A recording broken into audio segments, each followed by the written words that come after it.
Una sa lahat,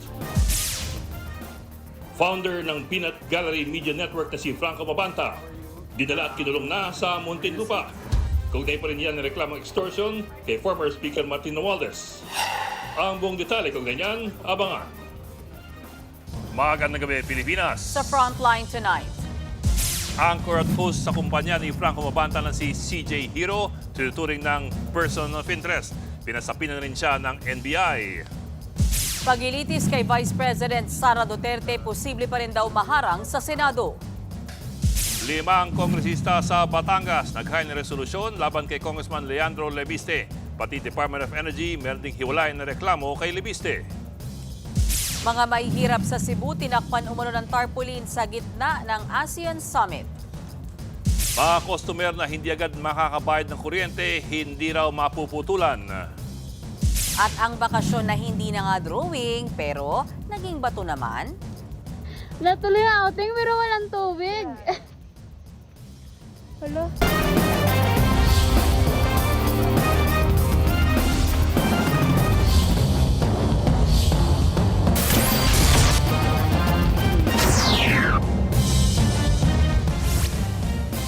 Nasa NBI Detention Facility na sa Muntinlupa ang may-ari ng Peanut Gallery Media Network na si Franco Mabanta. Siya pong naaresto sa pangingikil umano kay dating House Speaker Martin Romualdez. Bago naman ang paglipat kay Mabanta, kinumpirma din ng NBI na may sabina na rin laban sa anchor at host ng kumpanya na si CJ Hero. Nasa frontline ang balitang yan si Gio Robles. Isinakay sa van na ito ang Peanut Media Gallery Network founder na si Franco Mabanta at 4 na iba pa papunta sa NBI Detention Facility sa Muntinlupa. Nahaharap ang grupo sa reklamong robbery extortion matapos maaresto sa entrapment operation ng NBI sa Pasig. Dahil yan sa umano'y pangingikil para hindi raw niya ikanta ang umano'y katiwalian ni dating House Speaker Martin Romualdez. Pasado alas 6 ng gabi nang makapasok sa NBI Detention Facility sa loob ng New Bilibid Prison Compound ang grupo ni Mabanta. Bago maaresto, nakipagkita pa si Mabanta sa mga undercover agent ng NBI na nagpakilalang tauhan ni Romualdez sa isang 5-star hotel sa Makati. Tumanggi si Mabanta noong una na kunin ang kunwaring paunang bayad ng dating House Speaker. Nagbigay siya ng bagong address sa isang exclusive village sa Pasig. Naghihintay ang kanyang mga kasama na may dalang mga maleta. Dito ilalagay ang natitirang 70 million pesos na budol money o peking cash. Maririnig pa ang boses ni Mabanta na kausap ng ahente sa telepono. Hello sir, pinatawag ko lang sir to confirm lang na tama yung tao na so si Jimmy sir, no? Tama. Sa kabila ng mga ebidensya, naniniwala ang legal counsel ni Mabanta na mahina ang reklamo ni Romualdez. When I got the details of the case and when I saw, especially in the inquest, it was then that all the more we became confident of our defense. Ayon pa sa kampo ni Mabanta, ilalabas na sana nila ang expose video bago magkaarestuhan. Well, I saw last month pa the trailer and it was pretty devastating as to the allegations and how it connects to the flood control issue and corruption, and talaga it's really compelling. I didn't see the entire 90 minutes but it's ready. Una nang sinabi ni Mabanta na sinet up lang sila. Ayon naman sa kampo ng dating House Speaker, iniiba ng PGMN ang naratibo. Ang issue raw dito ay tungkol sa karapatan ng sinuman na punahin ang gobyerno. Ang tanong daw ay may nanghihingi pa ng pera kapalit ng katahimikan. Sinamantala raw ni Mabanta ang pagkakataon na tapusin ang video pero hindi agad inilabas. Hindi raw ito journalism kundi pangingikil. Samantala, kinumpirma naman ng NBI na itinuturing din na person of interest ang PGMN anchor at host na si CJ Hero.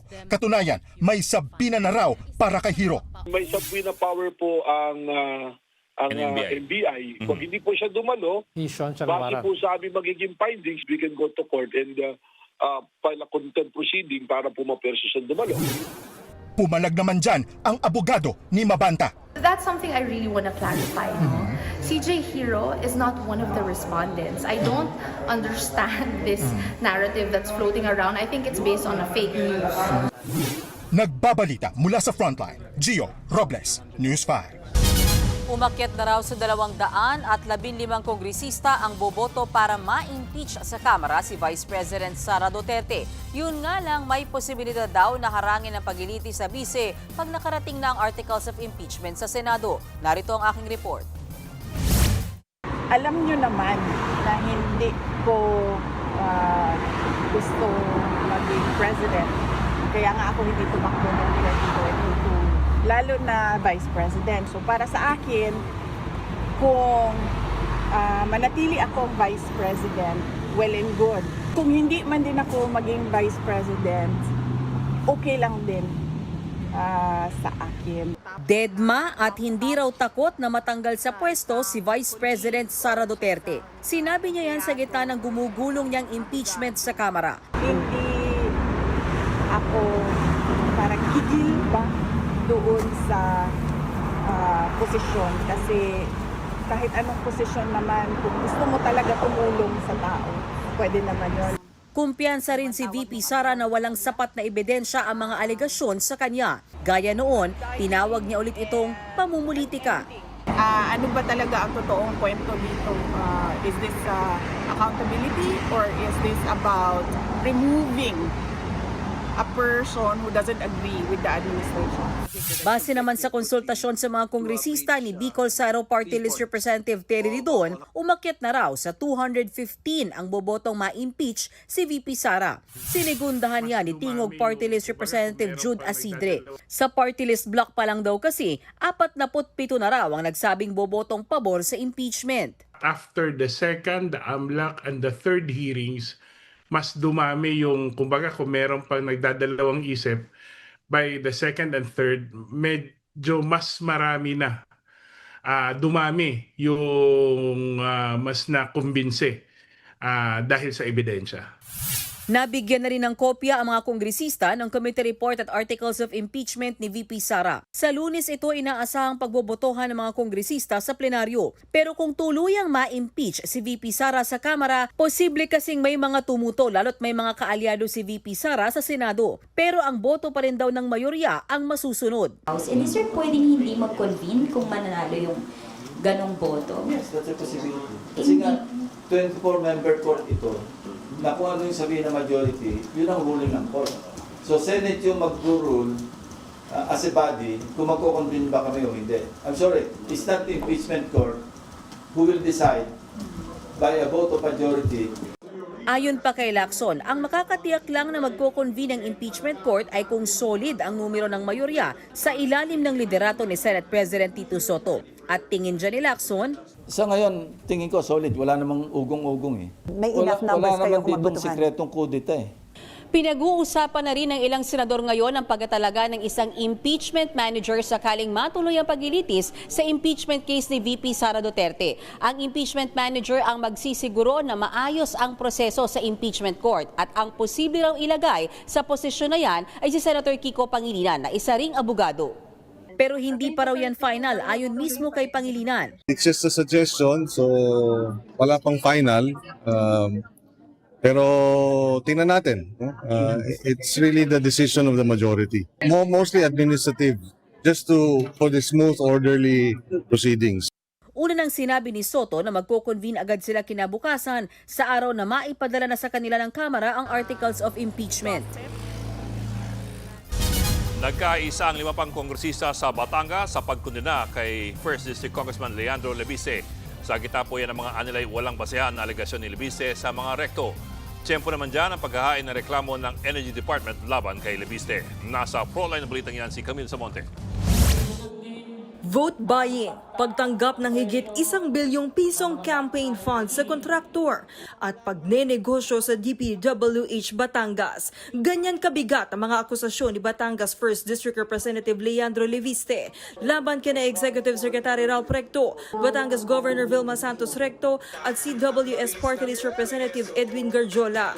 Sinabi yan ni Leviste sa unang sesyon ng Kamara pero puro salita lang at wala siyang inilapag na anumang ebidensya. ebidensya. Kaya ngayon, kinokondena yan ng mga kongresista mula sa Batangas. Ayon sa resolusyon, walang competent, verifiable or documentary evidence ang mga aligasyon at nakabatay lamang daw ang mga ito sa anonymous at hindi beripikadong pahayag. Iginiit din ng mga mambabatas na hindi dapat abusuhin ang parliamentary immunity para sa personal o pampolitikang interes. Tinawag din nila ang hakbang ni Reviste na grave misuse of legislative authority at pagpapakalat umano ng fake news.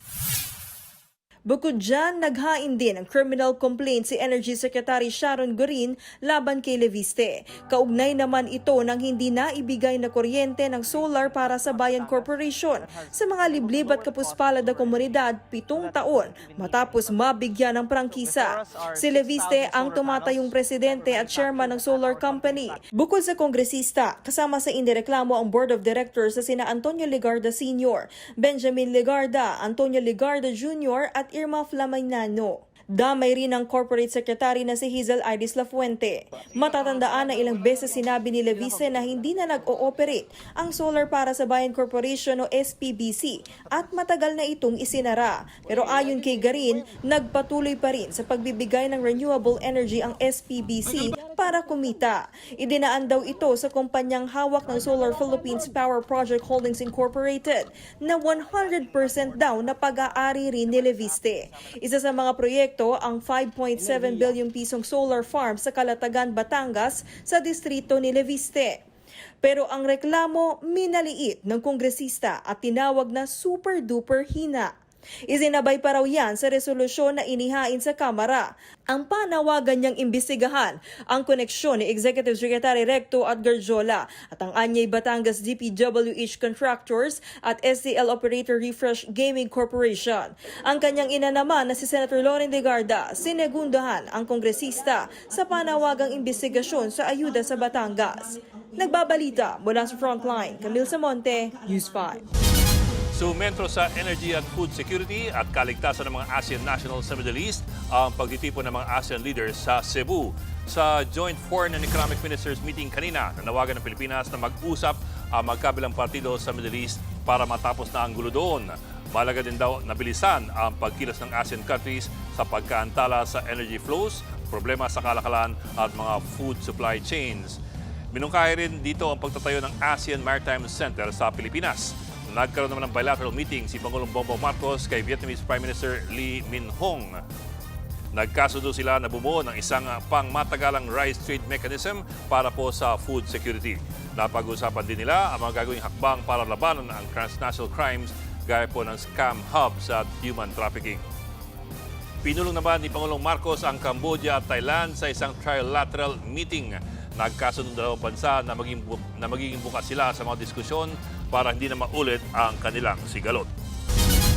Maraming Cebuano ang hindi natuwa saan nila ginawang pagtatago ng gobyerno sa kahirapan sa ilang lugar sa probinsya dahil sa ASEAN Summit. Nakuhanan ng News 5 ang itinakip na ASEAN tarpaulin sa gilid ng isang highway. Sa likod nito makikita ang mga dikit-dikit na bahay na nakatirik sa coastal area. Sa kuha ng drone, mas kita ang tarpaulin at ang mga basura sa likod nito. Depensa ng Department of Foreign Affairs, ginawa lang ito para makahikayat ng investments ang bansa. Bukas ang main event ng ASEAN Summit 2026 sa Lapu-Lapu City. And the purpose of that is not only to be welcoming, but to also show to the world that we are ready, that we are committed, and that we are ready for business. Kumbaga, it also attracts investments.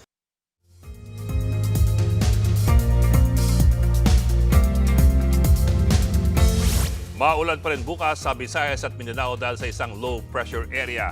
Huli ang namataan sa dagat na sakop ng Picong, Lanao del Sur. Higit 1,000 kilometro naman ang layo ng Tropical Storm Hagupit sa silangan ng northeastern Mindanao.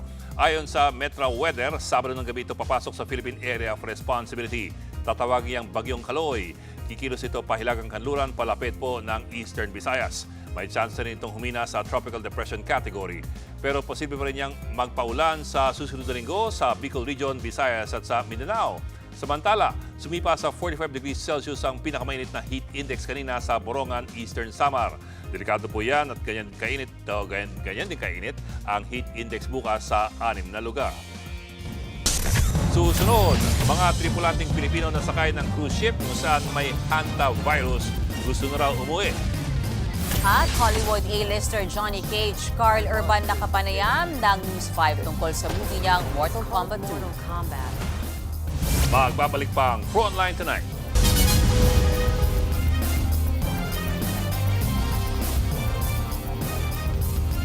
Mga kapatid, Ed Lingaw po, maging maalam at may pakialam sa mga napapanahong balita sa ating bansa. Para sa mas malilimang pagtalakay at paghimay sa mga issue at headlines, mag-follow at mag-subscribe sa social media pages ng News 5.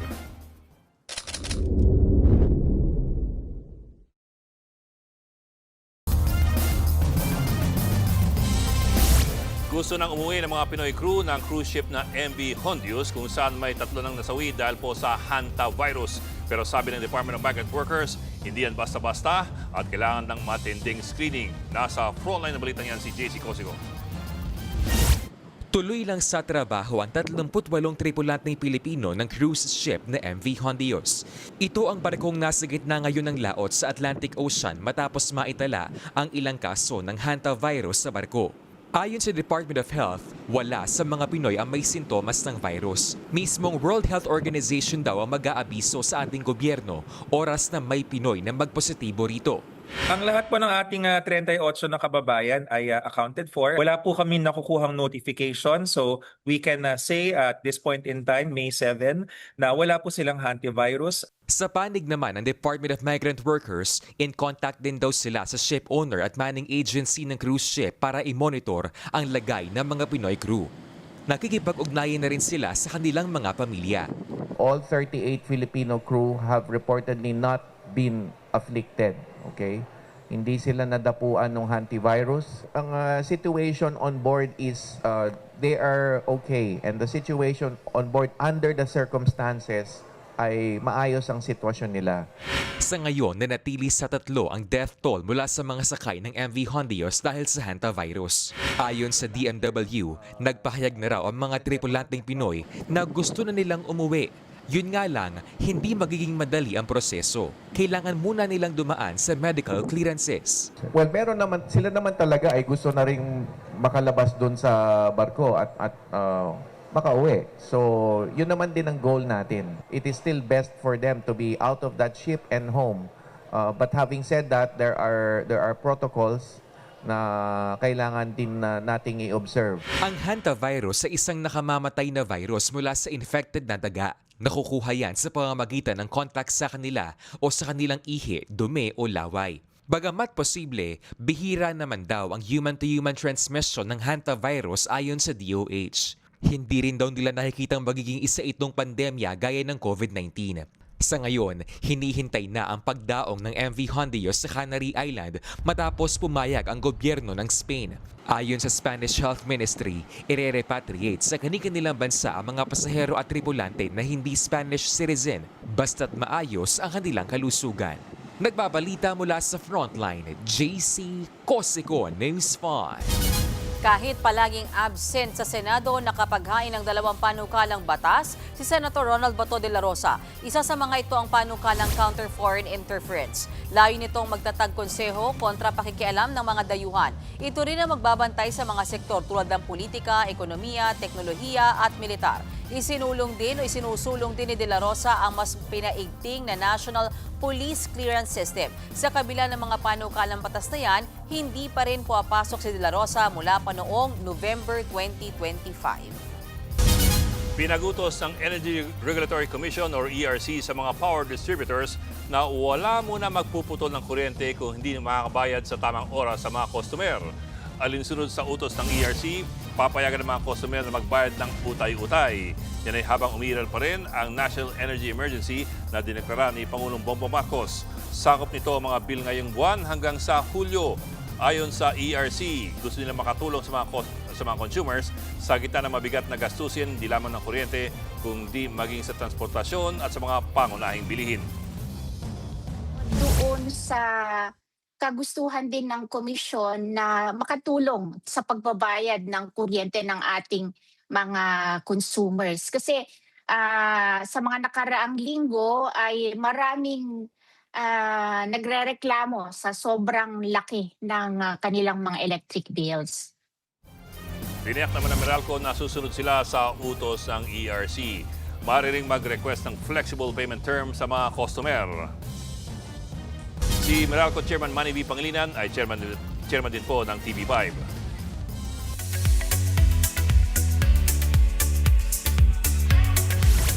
Showbiz tonight na tayo. At para sa buena mano natin, chika mga kapatid, get over here! Dahil nakachikahan ng News 5 ang cast ng live-action sequel ng OG video game na Mortal Kombat 2. Chika ng aktor na si Carl Urban na gumanap as Johnny Cage. Ito na raw ang most physically demanding project niya. Martial arts superstar kasi ang role niya dito, nakabilang sa Earthrealm team para iligtas ang mundo. Bukod sa kanya, mapapanood din dito ang iconic video game characters na sina Liu Kang, Sonya Blade, Jax, Kitana, Jade, Sindel, Raiden at marami pang iba. Showing na sa mga sinahan ang Mortal Kombat 2. Mortal Kombat 2 was hands down the most challenging physical undertaking that I've ever embarked on when it comes to a production. The skill set required was definitely an exponential learning curve that I have never encountered, and I certainly I'd be lying to say that I didn't feel a little bit terrified. I mean, you're stepping into a movie with like martial artists. Samantala, COVID-19 positive si Chris Aquino. Sa IG story, shinare niya ang antigen kit na nagkukumpirma ng kanyang pagiging positibo sa COVID. Ipinakita rin ni Chris ang pagtuturok ng gamot sa kanya. Ang background song niyan ay Never Say Never ni Justin Bieber. Patunay na lumalaban si Chris. Sa ngayon, patuloy din ang gamutan ni Chris sa kanyang autoimmune diseases. Get well soon, Chris, at marami pa ako showbiz update sa aking pagbabalik. Susunod, 50,000 na BTS Army di mahulugang karayom sa sobrang dami sa National Palace grounds sa Mexico. At sa ating papawang pampagood night, yung swimming ka na pero biglang tuyot ang ilog. Tutok lang mga kapatid dito sa Frontline Tonight.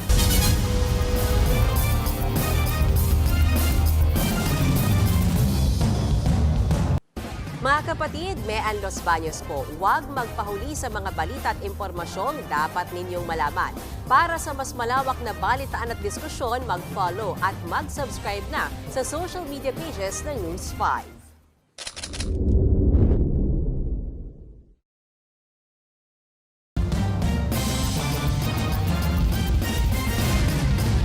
Balot pa rin ng abo ang ilang lugar sa Albay dahil sa pag-aalboroto ng Bulkang Mayon. Puspusan ng paglilinis ng mga residente sa Kamalig. Gumagamit sila ng pala para maalis ang mga abo na nanikit na sa kalsada. Dahil umulan, mas mabigat daw ang mga abo kumpara sa mga buhangin kaya doble hirap ang paghahakot. Dahil ilang araw na ang abo, may mga residente nagkakasakit na rin. Agad na mahagi ng N95 mask ang Alagang Kapatid Foundation sa mga apektado. Kinondena ng forensic pathologist si Dr. Raquel Fortun ang bansag na corned beef sa social media. Yan ay para ilarawan ng sinapit ng 19 na nasawi sa engkwentro sa Toboso Negros Occidental. Git ni Fortun may tuturing itong insulto sa mga biktima. Aminado rin si Fortun na mahirap tiyakin kung armado nga ba ang mga nasawi noong mabaril sila.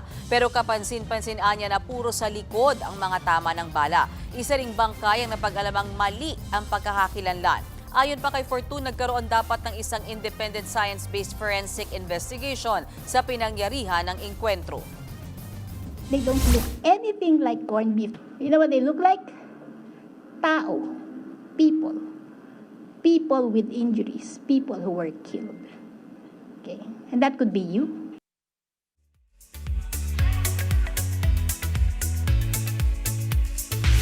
Sinalubong ng 50,000 armies ang pagbabalik ng global icon na BTS sa Mexico na para bang national event level sa kanila. amo, te quiero, muchas gracias. Nos extrañaron nosotros. I love you, Ami. Nagtilian ang Mexican armies sa National Palace grounds ng Mexico after lumabas sa balcony ng Bangtan Boys.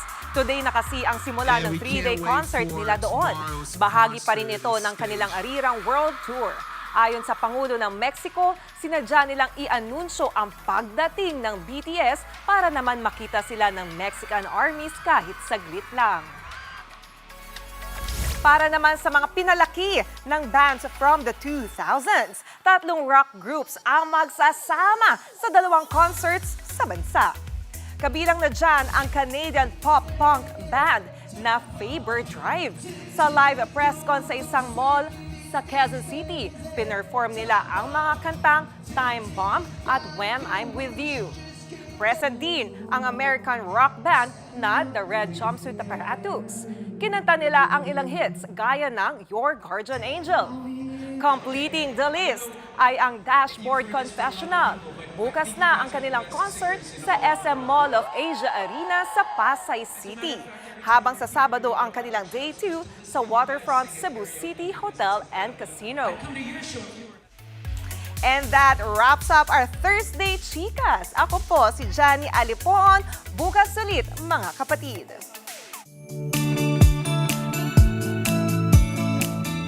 At para sa ating pabawang pampagod night, tag-init pa rin, kaya't usong-uso ang outing. Hoy, pero ang magbabarkadang nakilala namin, nakulayan nga ang outing. Wala namang nadat ng tubig sa ilog. Yan ang magbabarkada sa Puerto Princesa City sa Palawan. Swimming na sana, naging bato pa. O, kwento ng uploader, natuyo ang tubig sa ilog. Pero hindi sayang ang punta nila dahil nagpiktik na lang daw sila sa lugar. Mag-outing tayo, walang tubig. Grabe, no? Kung mga 3 buwan mong pinlano yung outing na yan, tapos pagdating mo, ganyan lang. Ang masakap doon, pag nakakatuwa yan. Yung ready ka na, nag-diet ka, ganun, no? Moral of the story, huwag ka magda-diet kasi. Para hindi ka nasasaktan masyado. I shall take notes. Ayan. Sige. Wow! Nag-diet ka. Wow! Pero mukha namang ano sila eh, yung pang-outfit naman nila talagang pang... Ready. Oo, summer. Teka, may tanong ko, bakit sa pabawang pampagod night? Kasi nagawa naman nila ng paraan. Nag-picnic na lang sila. I think Yes. happy pa rin sila. Sana Sana Dapat happy yun ang sila. gulo. Oo nga eh. Okay, nahanapan ng outing. Okay. Wala naman sila. Yan, tsaka good na rin yun kasi isipin mo kung balak na mag-surfing tapos kayo na nadat na, diba? Baka ireklamo tayo bukas sabihin, hoy, hindi kami natuwa sa nangyari, ha? Hindi, baka okay naman sila. O, tuwa kami kasi Biyernes bukas. Yan po. 30 minutong pag-imayos malaking headlines. Balitan at diskusyon para sa paghubog ng matalinong opinyon. Kami yung kapalit sa Baltats Public Service. Ako po si Mean Los Baños Orose. Ako lang po si Ed Lingao, walang iwanan, Frontline Tonight.